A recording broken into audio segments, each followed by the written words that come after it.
Friends good morning. आज हम snapshot का 5th चैप्टर मदर्स डे ले रहे हैं। बहुत ही ह्यूमरस स्टोरी इसमें है। एक माँ अपने अधिकारों के लिए जब सचेत हो जाती है तो किस तरीके से अपने अधिकारों को वो उन पर जताती है और किस तरीके से उसके बच्चे, उसके पति उसका कहना मानते हैं। आइए हम देखते हैं। So let's come to the chapter. तो ये आपके सामने स्क्रीन पर आप देख रहे हैं मदर्स डे 5th चैप्टर। जेबी प्रिस्ले ने इसको लिखा है।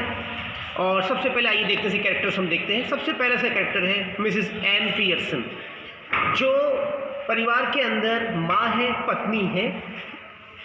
जॉर्ज पियर्सन उनके हस्बैंड हैं, पति हैं। डोरिस पियर्सन उनकी बेटी है। सिरिल पियर्सन उनका बेटा है और मिसेस फिट्जरेल्ड उनकी पड़ोसन है।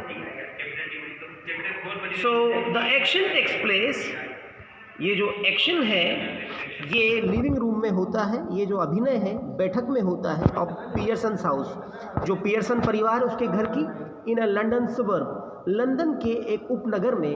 टाइम हम कोई सही मान सकते हैं, अभी जैसे मंच पर दिखाया जाएगा तो इसलिए टाइम लिखा है प्रेजेंट। देखिए, किसी भी नाटक को पढ़ने से पहले उसका सीन समझना जरूरी होता है ताकि उसको मंच पर भी दिखाएं तो वो सीन उसी हिसाब से सेट किया जाए। तो सीन सेटिंग बताई जाती है। तो लिविंग रूम, तो जो दृश्य है वो कहाँ का है? बैठक का, of the Pearson family, Pearson परिवार के बैठक का दृश्य है। दोपहर का समय है। इट्स अ कंफर्टेबली, ये एक बिल्कुल सुविधायुक्त, आरामदायक रूप से सुसज्जित कमरा है। मच लिव्ड, एक बहुत ज़्यादा उपयोग में लाया हुआ कमरा है। इन स्मॉल, एक छोटे से उपनगरीय कॉमन दीवार से जुड़े हुए घरों का विला। तो कॉमन दीवार से, सेमी डिटेच्ड कॉमन दीवार से जुड़ा हुआ जो गांव का या उपनगर का जो छोटा सा घर है उसका बहुत अधिक उपयोग में लाया हुआ कमरा है। Much lived in room. If necessary, अगर ज़रूरत हो, only one door need be use, तो केवल एक दरवाजे की ही उपयोग में लिए जाने की ज़रूरत है। बट इट इज़ बेटर, लेकिन बेहतर ये होगा अगर हम मंच पर दो जो है वहाँ पर दरवाजे दिखाएं। वन, एक दरवाज़ा अप लेफ्ट, बाईं ओर जाता हुआ, leading to the front door, बाईं ओर, जो कि फ्रंट डोर की ओर लेके जाएगा, सामने के दरवाजे की ओर लेके जाएगा, और उसके बाद सीढ़ियों की ओर। एंड द अदर, और जो दूसरा है इन द राइट, वो दाईं तरफ है दरवाजा, जो कि leading in the right wall, जो कि लीडिंग टू द किचन, जो किधर की ओर लेके जाता हुआ, किचन की ओर लेके जाता हुआ। एंड द बैक डोर, और पीछे के दरवाजे की ओर, घर के पीछे के दरवाजे की ओर लेके जाता हुआ। तो दो दरवाजे इस तरीके से। There can be a muslin, और एक मलमल का जो ढका हुआ, मलमल के पर्दे से ढकी हुई खिड़की हो सकती है। मसलिन मलमल को कहते हैं। तो मलमल के पर्दे से ढकी हुई खिड़की हो सकती है इन द लेफ्ट वॉल, बाईं दीवार में, और पॉसिबली, संभवतया, एक खिड़की राइट वॉल में भी हो सकती है, मतलब दाईं दीवार में भी हो सकती है। द फायर प्लेस, और जो अंगीठी है मतलब आग जलाने का स्थान, इज अज्यूम्ड, उसको हम मान सकते हैं, इन द फोर्थ वॉल, चौथी दीवार में। देयर इज ए सेटी, और एक सोफा जो है वो राइट साइड डायरेक्शन में है, सीधी दाईं हाथ पर है। N arm chair down left, और एक आरामदायक कुर्सी बिल्कुल बाईं तरफ है। एंड वन डाउन राइट, और ऐसे एक आरामदायक कुर्सी दाईं तरफ है।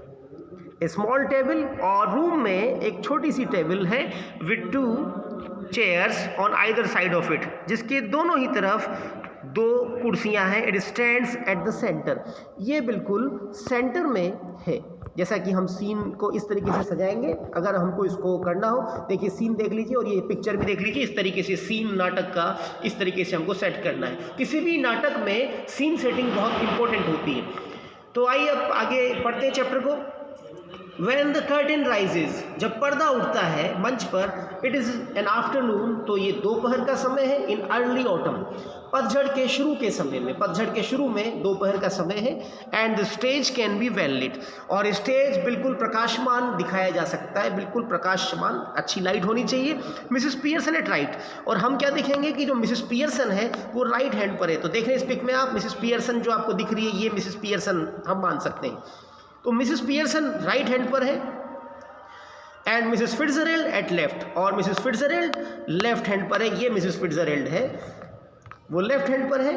Are sitting opposite each other, वो दोनों एक दूसरे के सामने बैठी हुई हैं। एट द स्मॉल टेबल, छोटी सी टेबल पर जो हमने बताई थी बीच में है कमरे के, on which are 2 tea cups, उस टेबल पर 2 चाय के कप्स, एक हाथ में उठा रखा है मिसेस फिट्जरेल्ड ने और एक चाय का कप टेबल पर रखा हुआ है पियर्सन के सामने। तो उसमें 2 चाय के कप एंड सोसर्स और तस्तरी एंड द कार्ड्स और ताश के पत्ते विद विच, जिनसे कि Mrs Fitzgerald has been telling, Mrs Fitzgerald जो है वो बता रही है मिसेस पियर्सन को फॉर्चून बता रही है, भाग्य बता रही है, किस्मत बता रही है। Mrs Pearson is a pleasant, Mrs Pearson एक मिलनसार बट वरीड लुकिंग वूमन है, चिंतित दिखने वाली महिला है, इन हर 40s, अपनी 40 के आसपास की उम्र में। मिसेस फिट्जरेल्ड इज़ ओल्डर, और जैसा कि मिसेस फिट्जरेल्ड को आप देख रहे हैं पिक में, ये मिसेस फिट्जरेल्ड ये अधिक उम्र की, हैवियर, वजन में ज़्यादा, एंड स्ट्रॉन्ग और ताकतवर है, एंड सिनिस्टर पर्सनालिटी, और इनकी जो व्यक्तित्व है थोड़ा अपशकुनी सा है, मतलब अशुभ या इस तरीके का मान सकते हैं। शी इज़ स्मोकिंग, वो स्मोकिंग कर रही है, सिगरेट पी रही है, इट्स वेरी इंपॉर्टेंट। अब नाटक में हमको इस बात का ध्यान रखना है that this two should have sharply contrasting voices, कि इन दोनों औरतों की आवाज़ें बिल्कुल शार्पली कंट्रास्टिंग हो, बिल्कुल भिन्न भिन्न हो आवाज़ें। Mrs Pearson is speaking in A light, Mrs Pearson कैसे बोलेंगी? हल्की सी, फ्लरिड, चिंतित से दिखने वाली, टेंशन में से दिखने वाली लहजे में, अंदाज में बोलेगी। मिसेस पियर्सन का लहजा कैसा होगा? जैसे टेंशन में बोल रही है, with a touch of suburban, जिसमें पुट होगा सबर्बन कोकनी का, यानी पूर्वी लंदन की एक भाषा है जिसको कोकनी बोलते हैं, उस अंदाज में, उस भाषा के पुट में ये बोलेंगी। पर शायद जैसे हमारे यहाँ भी तो होता है ना, जैसे राजस्थानी में भी अलग अलग पुट होते हैं। अगर हम देवली साइड में चल जाएं, यहाँ से थोड़ा सा दूर आगे, तो वो एक अलग पुट आता है, भीलवाड़ा साइड में बोलने का अलग पुट आता है। तो वैसे ही सबर्बन कोकनी, ये लंदन के अंदर ही जो भाषा बोलने का अलग अलग पुट है वो शायद। एंड मिसेस फिट्जरेल्ड, और जो मिसेस फिट्जरेल्ड है उनकी आवाज़ कैसी होगी? डीप वॉइस, थोड़ी उनकी आवाज़ गहरी होगी और रादर आयरिश पर है, और शायद वो आयरिश अंदाज में बोलेंगी।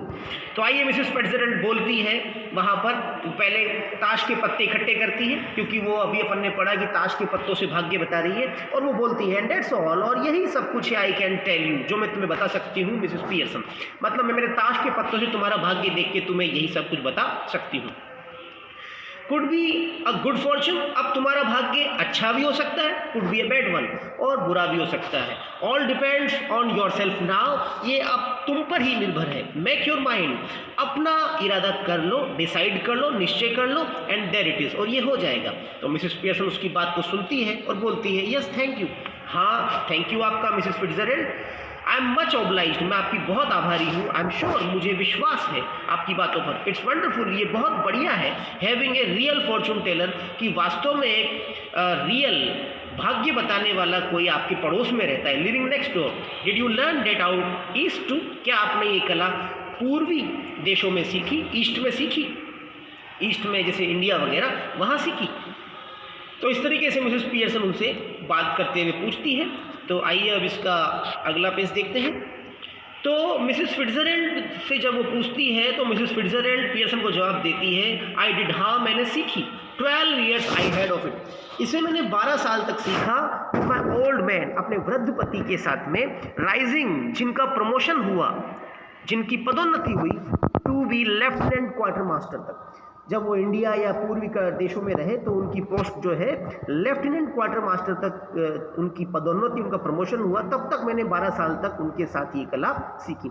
देखिए आप यहाँ पर लेफ्टिनेंट की स्पेलिंग नज़र आ रही है, ये LIEUTENANT, इसमें लेफ्टिनेंट की स्पेलिंग में कभी भी F नहीं होता है। स्पेलिंग क्या होती है लेफ्टिनेंट की? LIEUTENANT। ये लेफ्टिनेंट की मैं आपको बार बार इंडिकेट कर रहा हूँ यहाँ पर कर्सर से। He learned a lot, उन्होंने भी बहुत सीखा, मेरे पति ने भी। I learn a lot more, और मैंने उनसे कहीं ज़्यादा सीखा। क्या? जादू की कला, भाग्य बताने वाली कला। But will you make up your mind, लेकिन अब क्या तुम अपना इरादा करोगी? नाउ मिसेस पियर्सन डियर, मेरी प्यारी पियर्सन डियर, क्या अब तुम तुम्हारा निश्चय करोगी? पुट योर फुट डाउन, अपना कदम रख दो एक बार, वंस एंड फॉर ऑल, और हमेशा के लिए रख दो। एंड बी, ये एंड है, अपोस्ट्रोफी लगा कि ये एंड है। एंड बी द मिस्ट्रेस, और बन जाओ मालकिन अपने ही घर की। एंड द बॉस, और बन जाओ मुखिया अपने ही परिवार की। तो मिसेस पियर्सन कहती है, स्माइलिंग एपोलोजेटिकली, खेद पूर्वक मुस्कुराते हुए कहती है, क्षमा पूर्वक मुस्कुराते हुए कहती है, इट इज ईजियर आसान है सैड कहना देन डन, करने के बजाय कहना आसान है। बिसाइड्स इसके अलावा I am so fond of them, मैं उनको इतना प्यार करती हूँ। फॉन्ड ऑफ देम मतलब यहाँ प्यार करती हूँ अपने बच्चों से, अपने पति से। इवन इफ दे आर, भले ही वो इतने लापरवाह हो, एंड सेल्फिश, और स्वार्थी ही क्यों ना हो।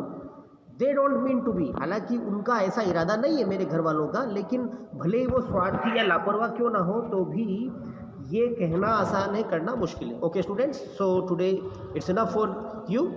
सो tomorrow we will take the next part of the chapter. If you have any queries and problem you can ask me in the comment box. Comment box में आप क्वेश्चन पूछ सकते हैं मुझसे। Okay, good day.